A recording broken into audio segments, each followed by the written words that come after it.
Bagaimana kabar kalian? Semoga kalian baik-baik saja dan dilimpahkan rezekinya. Bagi kalian yang belum menonton video sebelumnya, tonton yang ada di kolom deskripsi. Daripada berlama-lama, mari kita mulai saja ke videonya. Kita akan mulai membahas tentang dinasti di Cina dulu. Dinasti-dinasti di Cina ini ada banyak. Kalau dijabarin satu-satu bisa lebih dari 11 dinasti. Tapi kita akan bahas beberapa saja. Yang pertama ada dinasti Xia. Dinasti Xia ini adalah dinasti pertama yang diceritakan dalam catatan sejarah seperti catatan sejarah agung dan sejarah bambu. Ini menurut Chaos.umd. Dinasti ini didirikan oleh Hyang Agung menurut kronologi tradisional. Berdasarkan perhitungan Lu Xin, dinasti ini berkuasa antara 2205 sampai 1756 sebelum Masehi.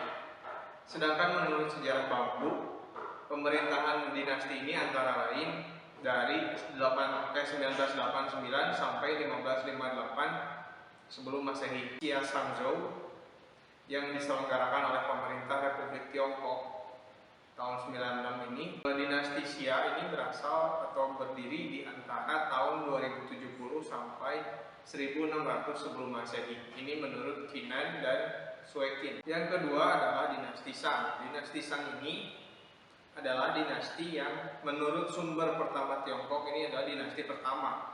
Ini berbeda dengan yang tadi ya. Kalau tadi menurut sejarah bambu dan sejarah dinasti catatan agung. Nah, dinasti Shang ini menurut kronologi berdasarkan perhitungan Liu Xin, dinasti ini berkuasa antara 1766 sampai 1122 sebelum Masehi. Nah, sedangkan menurut sejarah bambu ini dirinya itu antara 1556 sampai 1046 sebelum Masehi. Nah, hasil dari proyek kronologi Xia Shangzhou yang seperti yang tadi 96 menyimpulkan bahwa dinasti ini memerintah antara tahun 1600 sampai 1046 sebelum Masehi. Nah, informasi langsung terkait tentang dinasti ini berasal dari inskripsi dan penemuan artefak yang berasal dari tulang oracle. Nah, ini menurut Fairbank tahun 92. Nah, dinasti Shang ini diperintah oleh 31 raja sejak Raja Tang sampai dengan Raja Zhou. Nah, sebagai raja terakhirnya. Nah, masyarakat Tiongkok masa ini mempercayai banyak dewa. Seperti banyaknya itu dewa cuaca. Nah, dewa cuaca dan dewa langit, serta dewa tertingginya yaitu Shangti. Ini menurut Nelson. Yang ketiga ini adalah dinasti Zhou. Dinasti Zhou ini adalah dinasti yang bisa dibilang terlama berkuasa dalam sejarah Tiongkok. Yang seperti yang tadi menurut kronologi Xia Shangzhou, dinasti Zhou ini berkuasa antara 1046 sampai 256 sebelum Masehi. Ya, memang jika dilihat dari sini memang cukup lama. Dinasti ini mulai tumbuh dari lembah Sungai Kuning di sebelah barat Shang. Nah, penguasanya Zhou Wuwang berhasil mengalahkan Shang pada pertempuran Muye. Pada dinasti Zhou ini mulai dikenal konsep mandat langit, di mana ini dijadikan sebagai legitimasi pergantian kekuasaan setiap rajanya. Nah, pergantian kekuasaan ini akhirnya konsepnya itu dipakai terus-menerus untuk pergantian kekuasaan di Tiongkok. Ini menurut Perry tahun 2002. Nah, ibu kota Zhou atau ibu kota di dinasti Zhou ini berada di wilayah barat, yaitu di dekat kota Xi'an modern sekarang. Namun kemudian terjadi serangkaian ekspansi ke arah membai Sungai Yangtze dalam sejarah Tiongkok. Ini menjadi awal migrasi penduduk selanjutnya dari utara ke selatan. Baik, saya akan jelaskan sedikit tentang mandat langit. Konsep mandat langit ini bisa dibilang konsep yang mempunyai pandangan terhadap seorang tokoh atau tokoh kekuasaan, di mana dia seolah-olah dimandatkan dari dewa atau titisan dari dewa, sehingga rakyat atau masyarakat itu mudah untuk mempercayai tokoh tersebut agar bisa dijadikan pemimpin. Nah, Ini sepertinya masih berdiri sampai sekarang, masih dilakukan sampai sekarang, di mana konsepnya itu setiap kekuasaan pasti di di atas dasarkan kepada dia titisan dewa gitu. Jadi mudah dipercaya oleh rakyat ketika mengeluarkan semua kebijakan tidak akan serta-merta ditentang gitu. Yang selanjutnya adalah dinasti Qin. Dinasti Qin ini yang tadi antara dinasti yang Xia, Shang, dan Zhou itu bisa dibilang dinasti yang mendiami satu wilayah tertentu. Tapi berbeda dengan dinasti Qin yang bisa menyatukan, misalkan dinasti Zhou ada di sebelah barat, dinasti Shang ada di sebelah timur, lalu dinasti Zhou yang tadi Xia itu ada di wilayah utara. Nah, di dinasti Qin di sini mulai disatukan, di mana semua wilayah tersebut dijadikan satu kepemimpinan, yaitu dinasti Qin. Nah, dinasti Qin ini berhasil menyatukan Tiongkok yang terpecah belah pada periode negara perang melalui serangkaian penaklukan terhadap kerajaan-kerajaan lain. Penaklukan terakhir adalah kerajaan Qi yang terjadi pada sekitar tahun 221 sebelum Masehi. Ini menurut Bode tahun 1986. Nah, berarti dari sini kita bisa tahu bahwa penyatuannya itu adalah melalui ekspansi gitu, bukan dari penyatuan ya secara baik-baik atau bilateral, tapi secara ekspansi, secara kekerasan perang. Nah, Qin Shi Huang dinobatkan menjadi kaisar pertama Tiongkok bersatu pada tahun tersebut. Dinasti ini terkenal sebagai pengawal atau yang mengawali pembangunan besar tembok besar di Tiongkok. Tapi ya ini dia diawali, tapi berhasil beresnya itu pada dinasti Ming sebenarnya. Nah, lalu beberapa kontribusi besarnya itu ada di dinasti Qin ini adalah yang pertama konsep pemerintahan terpusat. Jadi ada konsep pemerintahan terpusat ini menguntungkan di mana adanya pusat-pusat pemerintahan yang menaungi pemerintahan di daerah-daerah. Jadi ya sama sih konsepnya sampai sekarang ya. Jadi kayak ya misalkan ada gubernur, tapi kan nanti ada juga presidennya gitu. Nah, jadi gubernur pun bernaung dalam presiden. Nah, lalu yang selanjutnya adalah penyatuan undang-undang hukum. Sebenarnya ini bukan hal baru bagi dunia karena ini sudah terjadi pada zaman Mesopotamia ya, di mana ada Kodeks Hammurabi yang isinya adalah kumpulan-kumpulan hukum. Nah, yang selanjutnya adalah diterapkannya bahasa tertulis. Selanjutnya ada satuan pengukuran dan mata uang bersama seluruh Tiongkok serta berlalunya masa-masa kesengsaraan zaman musim semi dan musim gugur. Nah, mata uang ini ya sampai sekarang juga masih digunakan. Jadi satu negara itu satu mata uang gitu. Nah, bahkan yang sampai mendasar pun tentang panjang asroda gerobak dagang. Jadi asroda gerobak dagang ini bisa berfungsi untuk menyamakan waktu tempuh antara pedagang satu dengan lainnya sehingga tidak ada pedagang yang dirugikan. Oke, kita selanjutnya akan berbicara tentang dinasti Han. Dinasti Han ini didirikan oleh Liu Bang, seorang petani yang memimpin pemberontakan rakyat dan meruntuhkan dinasti sebelumnya pada tahun 206. Ya, jadi dinasti Han mulai memerintah itu atau mulai memimpin pada tahun 206 sebelum Masehi. Nah, zaman kekuasaan dinasti Han ini terbagi menjadi dua periode, yaitu Han Barat dan Han Timur. Han Barat ini terjadi pada saat 206 itu, 206 sebelum Masehi sampai 9 Masehi. Lalu dinasti Han Timur itu dari 23 sampai 220 Masehi.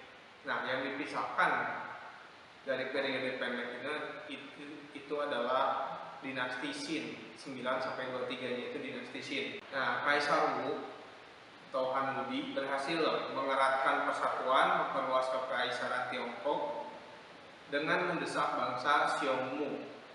Xiongnu ini adalah sering disamakan dengan bangsa Hun ke arah stepa Mongolia dalam. Dengan demikian merebut wilayah Gansu, Ningxia, Qinghai, Hal tersebut menyebabkan terbukanya untuk pertama kali perdagangan antara Tiongkok dengan Eropa melalui jalur sutra.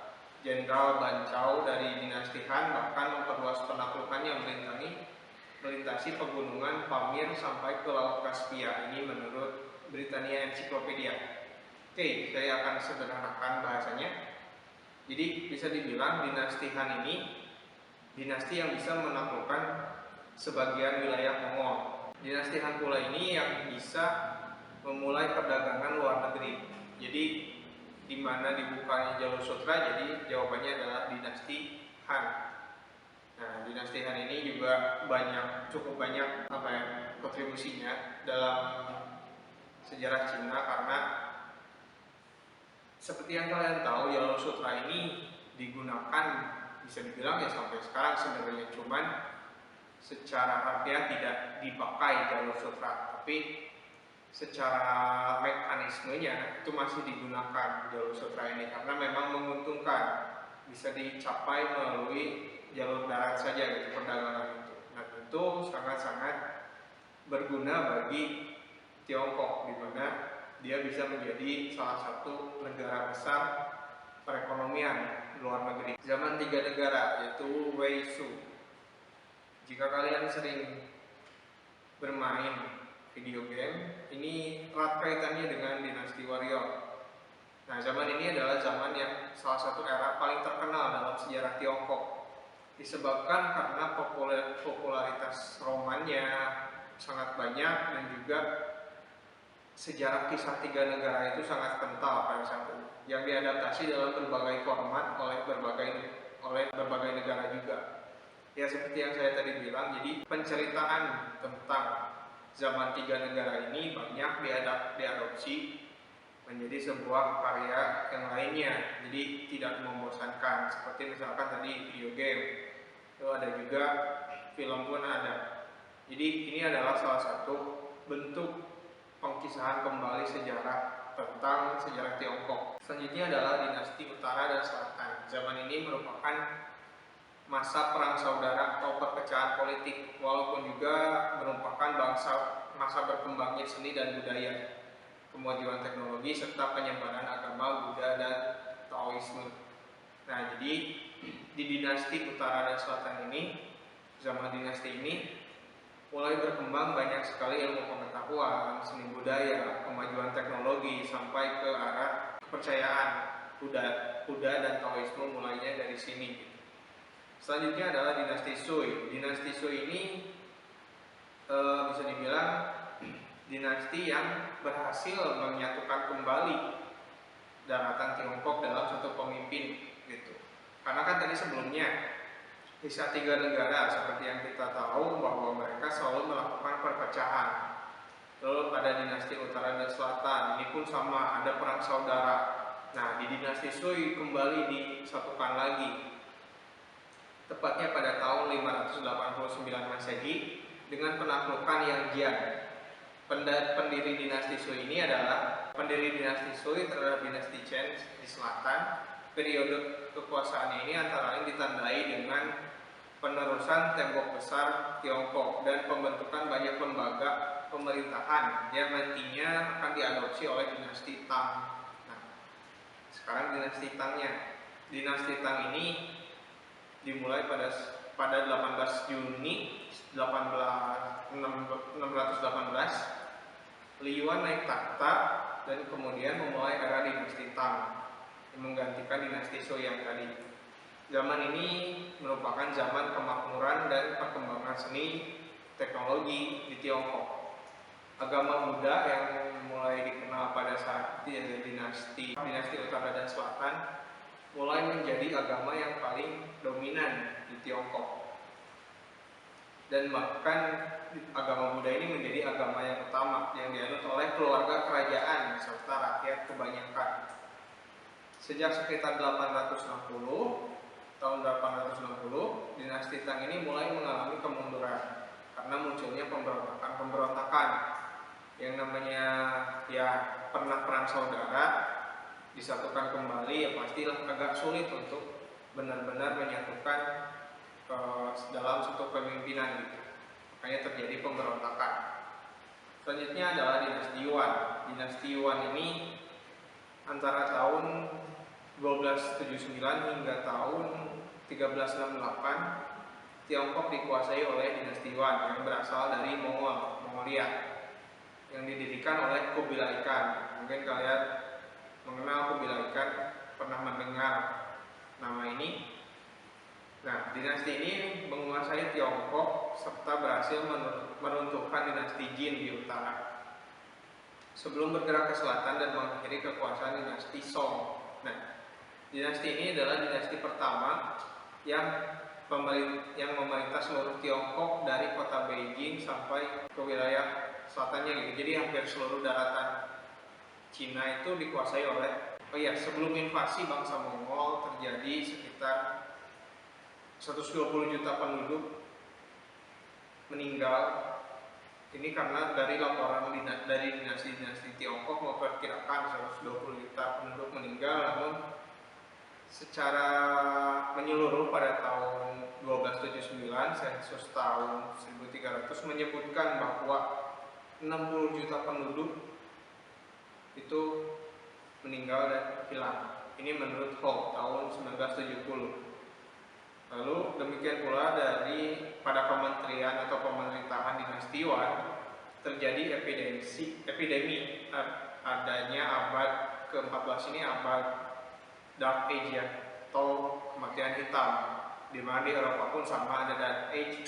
Ternyata pada saat di Tiongkok ini menyentuh pada dinasti Yuan. Nah, yang diperkirakan dari Dark Age ini atau zaman epidemi kematian hitam atau wabah hitam, pes ya, yang diakibatkan dari tikus, ini bisa membuat 30% populasi Tiongkok meninggal atau tewas. Dua dinasti terakhir nih, dinasti Ming. Dinasti Ming ini sepanjang masa kekuasaan dinasti Yuan terjadi penentangan yang cukup kuat terhadap kekuasaan asing di kalangan masyarakat. Sentimen ini ditambah sering bertimbulnya bencana alam tahun 1340-an akhirnya menimbulkan pemberontakan petani yang menumbangkan kekuasaan dinasti Yuan. Nah, Zhu Yuanzhang dari suku Han mendirikan dinasti Ming setelah berhasil mengusir dinasti Yuan pada 1368. Nah, selama masa dinasti Ming, pembangunan terakhir tembok besar Tiongkok atau tembok besar Cina ini selesai dilaksanakan. Nah, sebagai usaha perlindungan dari serangan atau invasi bangsa lain. Nah, meskipun pembangunannya ini telah dimulai pada masa sebelumnya, ya memang udah lama ya. Sesungguhnya sebagian besar tembok bisa terlihat saat ini adalah yang telah dibangun atau diperbaiki oleh dinasti Ming. Bangunan bata granit telah diperluas, menara pengawas dirancang ulang, serta meriam-meriam ditempatkan di sepanjang sisinya. Jadi bisa dibilang yang kalian lihat sekarang tembok besar Cina ini adalah kebanyakan mayoritas itu peninggalan dari dinasti Ming, mulai dari renovasinya, bahkan pelanjutan pembangunannya dari dinasti Ming. Nah, penarikannya ini bahkan bisa dibilang pembentengannya ini sangat-sangat kokoh dan disertai juga dengan tadi yang meriam di sepanjang sisinya, yang itu bisa benar-benar mencegah invasi bangsa asing gitu. Yang terakhir adalah dinasti Qing. Dinasti ini menyusul kekalahan dinasti Ming didirikannya itu. Nah, dinasti terakhir Han Tiongkok oleh suku Manchu dari sebelah timur laut Tiongkok pada 1644. Dinasti ini merupakan dinasti feodal terakhir yang memerintah Tiongkok. Diperkirakan sekitar 25 juta penduduk tewas dalam periode penaklukan Manchu atas dinasti Ming. Bangsa Manchu kemudian mengadopsi nilai-nilai Konfusianisme dalam pemerintahan mereka, sebagaimana tradisi yang dilaksanakan oleh pemerintahan dinasti-dinasti Han sebelumnya.